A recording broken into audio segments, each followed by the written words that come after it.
Hey, what's up guys? Today we have got the 16-inch MacBook Pro.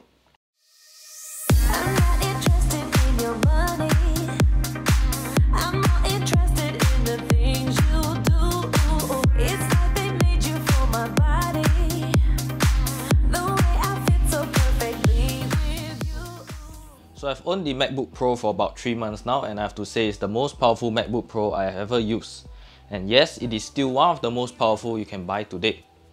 Starting off the design, the MacBook Pro is still as well made as previous MacBooks and share the same design aesthetic. The 16-inch is now slightly bigger and thicker than the previous 15-inch and weighs in at a hefty 2 kg. Well, for one very simple reason, and a good one, to accommodate the new Magic Keyboard. The key travel is now a satisfying 1mm deep and it's been a joy to type on. Over the course of time that I own them, I didn't face any problems so far, and that is saying a lot about the reliability of the scissor switch keys.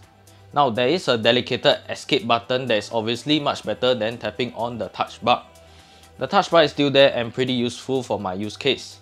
In fact, I'm one of those people who actually love to use the touch bar more than something like a row of function keys. Next, the power button and Touch ID scanner is now separated from the touch bar. Fun fact, the MacBook Pro retains the ability to boot on when the screen is lifted, so you don't have to press the power button to turn it on. Touch ID works well, but coming from a previous Windows Hello user, I'm actually starting to miss getting in without any form of authentication. Lastly, the arrow keys have gone back to the inverted T setup. I don't hate it, but I don't love it either. Up till now, I'm still hitting the wrong arrow key every time I use the arrow keys. It can produce up to 500 nits of brightness and supports the P3 wide color gamut as well as True Tone technology, delivering the best true to life colors that is highly useful for photo editing and video color grading. Next, the speakers have also been upgraded to a 6-speaker setup and feature these dual force cancelling woofers that support Dolby Atmos. Now, they blew my mind away when I first heard them. To hear something this good coming from a chassis like this keep me curious how Apple did it. In all cases, it never distorted at high volume levels and retained the depth and detail with sufficient style stage and distinct left and right channels. The bass is deep and punchy, but it did not vibrate the chassis at all, which gives you an excellent experience of not having to type on a shaky keyboard when blasting music loud. The mids are crisp and the vocals come off with sparkling highs and never sounded too shrill to the ears. The speakers seem to be tuned to sound best to the user using the MacBook and didn't work as well as you are trying to blast the music upwards and make it louder than it should be. It's definitely not the loudest in volume, but it's the best sounding in the market amongst any MacBook Pro model or any Windows laptop. The microphones have also improved so much. In my time using it across Zoom, Skype, Discord and FaceTime, I never faced a single person feedback that they couldn't hear me or I sound muffled. Sadly, we got to work with a set 720p webcam that Apple decided to stick to here in 2020. It is disappointing that they haven't changed it to at least 180p, but let's jump into a mic and camera test to see how it really is. And here's a quick test of the microphones and camera quality on the Apple MacBook Pro 16-inch. How do I sound? I believe the mics are studio quality, but the camera is a 720p webcam. Hey you, new to our channel, remember to hit the subscribe button and the bell icon to get notified of our new video reviews. Also, give this video a thumbs up if you find it helpful. Thank you for your support. Now back to our test.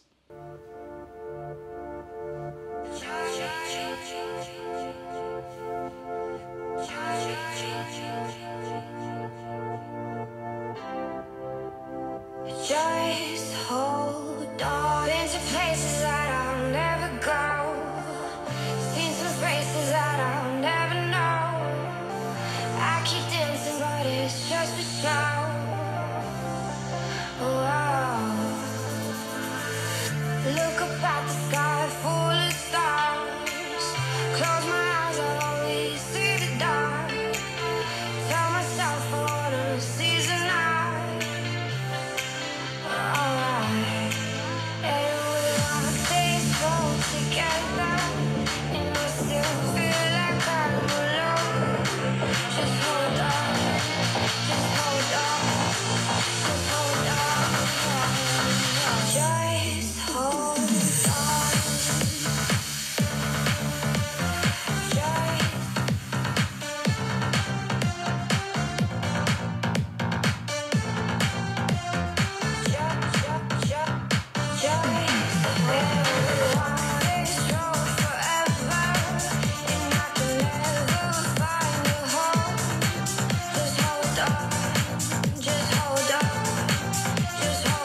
what you want, say what you want.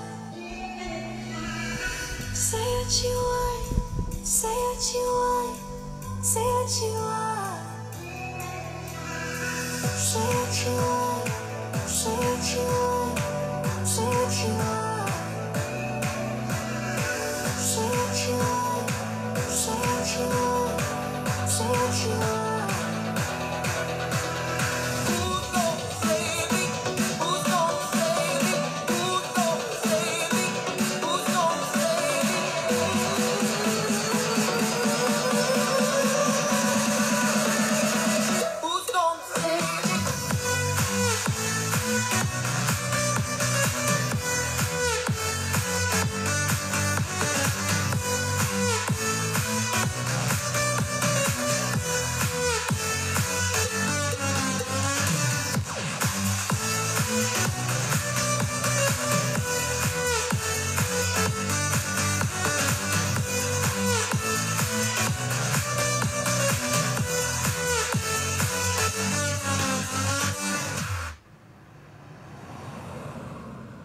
Staring at the stars in the back of my car, trying to figure out just who we are. Catching moments on our phones, taking pictures, call it home. Picking a word out of our favorite songs, our favorite songs. We can stay up all night, yeah, we'll show them we were right. The city is ours for life. Will you take my hand tonight?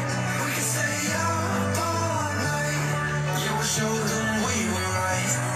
Will you take my hand tonight? Will you take my hand tonight?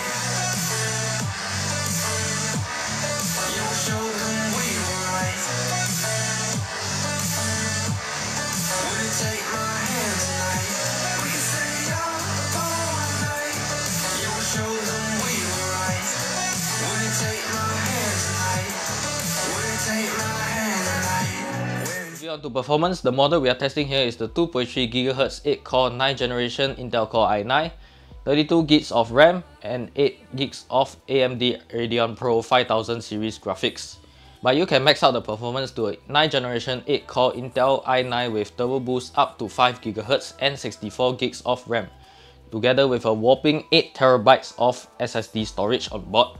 Using the full Adobe Creative Cloud suite for content creation, and everything feels snappy and works well.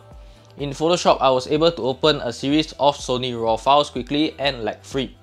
In Illustrator, InDesign and XD, I didn't face any issues with similar snappy performance from the CPU, backed with a ton of headroom left in the RAM. With Premiere Pro, I imported and edited a couple of 4K MP4 videos, and the MacBook Pro heated up to cope with my work speed. But it didn't crash on me, but I did have a couple of hiccups and drop frames when I put the playback on full. Still, I was able to edit with ease and didn't have to wait long when I was done with editing and color grading the videos. Next, getting to it, encoding it in Media Encoder or in Premiere Pro itself wasn't a problem.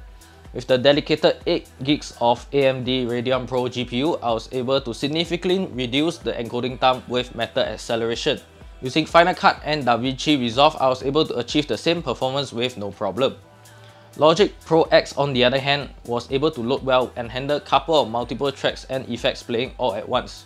Using DJ softwares like Serato Pro, Virtual DJ on the laptop for beat matching, and Recordbox DJ, I was able to keep up and stay in sync with Pioneer DJ All-in-One, XDJRR that I was using to mix with. Using it with design software such as Rhino 6, the performance was not compromised unless you are doing some serious advanced CAD or opening huge files. That is when the MacBook Pro started to lag and drop frames, and it was nearly impossible to edit the file. But in our case, you are better off using a dedicated desktop or Mac Pro if you need that level of performance. If you need to render CAD models, KeyShot was able to load smaller file sizes and go through them pretty smoothly. However, those who are looking to throw heavy and complex models at it will face a drop in performance, but in all seriousness, go get a desktop or a Mac Pro and you'll be better off. A MacBook Pro at the end of the day can only pack this amount of performance in a slim chassis, and it seems to be top of the pack, even when compared to its competitors like the Dell XPS 17 or the Microsoft Surface Book 3. When encoding long 10-minute plus 4K videos, the temperature only managed to hit the highest of 90 degrees Celsius, and the dual fan spun up to drop the temperature to a safe 70 degrees.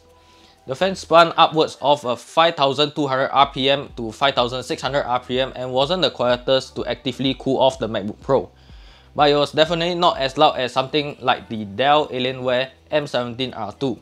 Apple claims that they solved the thermal throttling issues from the 2019 MacBook Pro 15-inch with a 28% better airflow and 35% larger heatsink, and I can confirm that their claims are true and keep up with content creation. In my unit, I have 32 gigs of RAM and I use up to 20 gigs of RAM to run Premiere Pro editing a video, a few Chrome tabs for Wix website editing, and Photoshop to edit a few raw photos, and nothing ever did crash or lag. In running Parallels for Windows 10 I use on top of Mac OS coupled with other design softwares, the experience is as seamless as you could get. For gaming, the MacBook Pro keeps up with mainstream games and it didn't have much drop frames even though the fans did spun up and the temperatures went up. In terms of connectivity, the 16-inch MacBook Pro supports the latest Bluetooth 5 but it still kept the slightly older Wi-Fi 5 chip. It still has Apple T2 chip for security purposes. There are 4 USB-C Thunderbolt 3 ports that can support fast file transfers with HDD, SSD and SD cards. Charging can be done from either port on the side, but it's recommended to use the ports on the right as some have feedback that they have seen a spike in temperature increase when they use the left side ports. External display support over any USB-C port is supported with up to 2 6K monitors such as the Pro Display XDR or 4 4K monitors such as the LG Ultra 5 series of displays. There is still a 3.5mm audio jack for audio use fortunately, but there is no SD card reader built in. Hello dongers again. The battery life will last around 11 hours, but using softwares intensively will definitely drain the battery life quicker than it should. The 96W charger that comes with the MacBook Pro is the biggest yet, to support the otherwise 100W battery, which is the largest battery allowed on any aircraft. All in all, the MacBook Pro is a very specialized laptop for anyone who needs the decent desktop workstation but requires the portability of a laptop. It's the best laptop you can buy with Mac OS Catalina as of yet, but it's also the most expensive. Whether you are a content creator, a developer or designer, the 16-inch MacBook Pro does not disappoint with its powerful CPU and GPU performance. The MacBook Pro comes in both silver and space gray colors. Thank you for watching and please check out a written review over at daradiser.com/Apple 16-inch MacBook Pro. Also, like and subscribe to our YouTube channel for the latest updates and follow us on Facebook and Instagram for more.